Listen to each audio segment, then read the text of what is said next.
Hey everyone, welcome back to Data and Donuts. My name is Aaron. I'm here with my friend and colleague, Dr. Tammy Robinson. Today we're going to talk a little bit about implementation development, creating teams, and then having successful outcomes with that. But before we get into our conversation today, I will have Dr. Robinson tell us a little bit about herself. Oh, great. Oh, thank you, Dr. Vittner. It's nice to be here. My name is Dr. Tammy Robinson.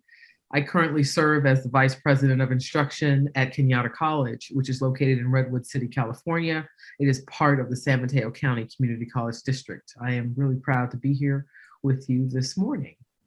Excellent, excellent. So over your fantastic career, and we've worked together, you've led so many successful initiatives. Maybe you could describe one of those initiatives for us. Sure. One of the initiatives that I actually am leading right now is an initiative with strong workforce and workforce development. Sometimes I don't believe that it gets the credit that it deserves, the whole strong workforce and what workforce development is doing for our communities.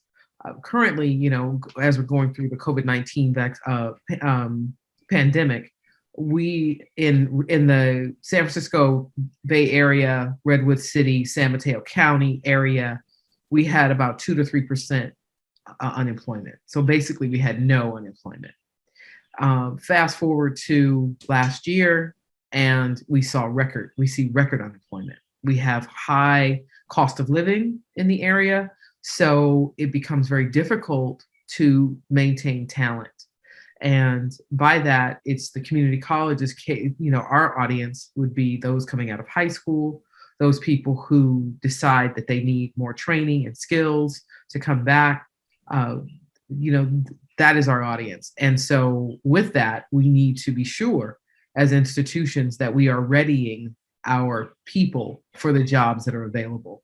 And the jobs that are available need to be those high-skilled, high-wage work that can so that our people can stay in the communities in which they go to college and in which they grew up. In the San Mateo County area, the median price of a house is somewhere around $2 million.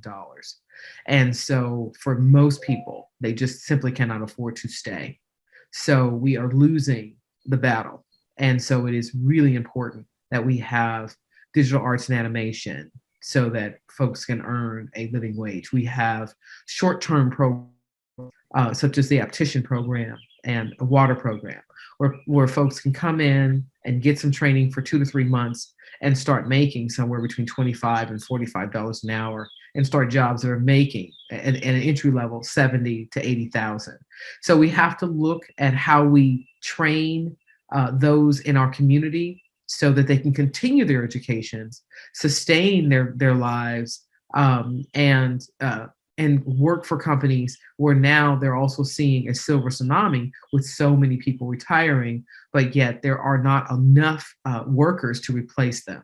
The pandemic has seriously put a dent in that, but it has also given the community colleges an excellent opportunity to reach out to those who need to upskill and retrain and come back into our workforce, with brand new skills.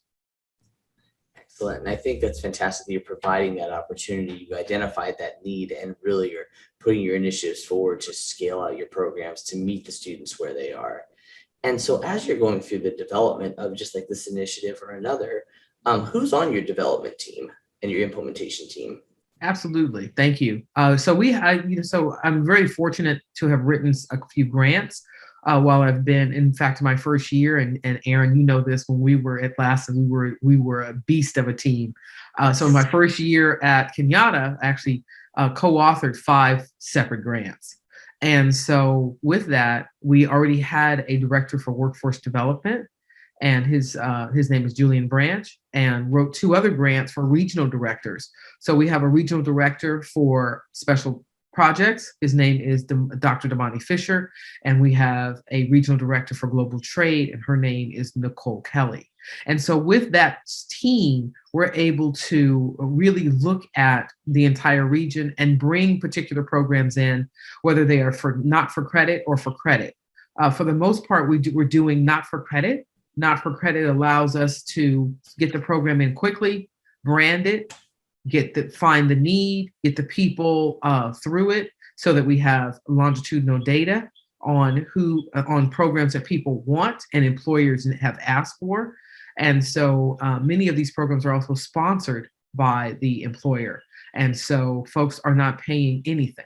They are taking care of the fees, the books, and sometimes the instruction as well, and also the exams that come afterwards.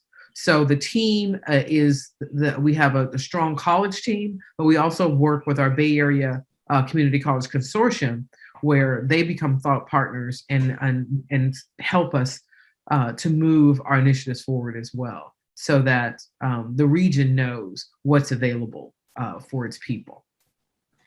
Awesome. And it sounds like, you can't just do this alone. It sounds like really having a strong cross-functional team, not just locally with your faculty, administrators, deans, in addition to your regional folks. And so what does that bring when you have such a rich diversity of thought individuals together to a team? How has that impacted your success doing this? Well, it goes without saying that none of this is possible without our faculty. And also our staff. Our classified staff serve a tremendous role when they are helping us with the marketing. They're helping us with the recruitment.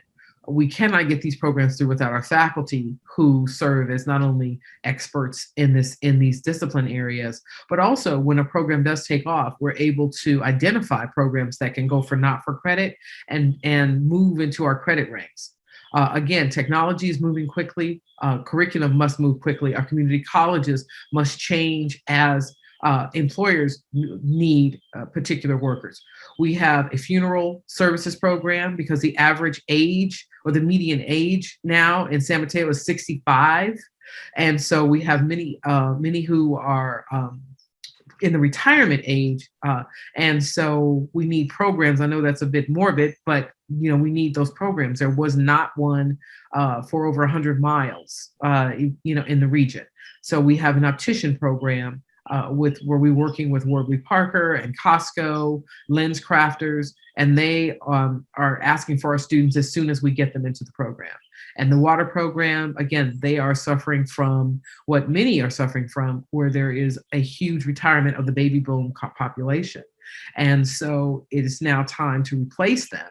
And so we need the thought partners of the faculty, of the classified staff, and of our regional groups, our regional partners. We need them all at the table so that when we're talking, we're all not just talking, we're moving and we're acting, and we're doing so as promptly as we can. Employers don't have 2 to 3 years for us to get credit curriculum through. We want to make that happen, but at the same time, we have to work in tandem to be sure that we are, again, meeting the needs of employers so that they understand that community colleges can turn out excellent workers and excellent people in their fields, but also too that we're respecting the process of going from a not for credit program to a credit program. That is ultimately our goal. And with that, it is important that everyone has a voice and they're at the table and they know what's going on. There's a level of transparency that's essential for any of this to be successful. That's perfect, because I think that's the big theme is all hands on deck, and that's how you're becoming so successful, is because everybody plays a role, everybody has something to say, and we bring that in and carry that forward. So that's a testament to not just others, but everybody around us is, here's how you get to the end game, and here's how you continue to achieve that. And it's through collaboration, like you're just mentioning earlier. And without those players, we'd still be stuck doing the same old things. And so it's really cool that you identify needs, you can jump on it and work with the team to make that happen. So thank you so much again, Dr. Robinson, for sharing your thoughts with us today. And I do have 2 bonus questions. So this program, it's called Data and Donuts, but I'm thinking about the name more and more as I talk to a lot of people. And some people say data, some people say data, some people say data, some people say whatever. Some people say information, some people say numbers. So what do you say? Do you say data? Okay. I just say data. Me too. Me too. It's all good. Me too.